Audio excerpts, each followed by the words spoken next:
Now, the other thing I'm adding, which a lot of people really like, it seems very simple, but here's 4 ethical decision styles that reveal a lot about a person in terms of what their principles are.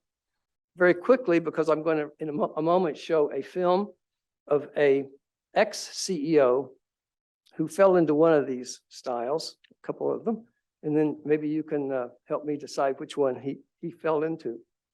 But one is called the idealist, and that doesn't mean something that's pie in the sky.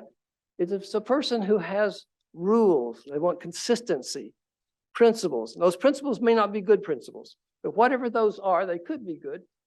An idealist is so set on making sure that everything fits together their way. They can be very stubborn. They can be also congenial. They can be ethical, but they can also be kind of stubborn. So somebody who is more of an idealist type. By the way, you can take this assessment. It's in the book. Those are the kind of people you just have a hard time arguing with. My father was that way, my stepfather. You could never win an argument with him because he always had some kind of principle operating that he had to win. That's a quick example. Now, opposite the idealist is the pragmatist.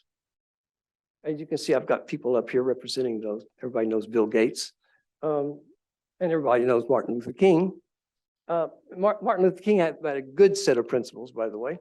But the pragmatist is the person who says, everything is facts. Outside of facts, I don't need it because it's hearsay or it can't be proven. I'm an empirical person. Well, that's good to be a pragmatist. I think we're all pragmatists. You have to be a pragmatist to survive. But what's the problem with each one of these has a dark side to it. The problem with the pragmatist is nothing matters outside the facts the way they interpret the facts too.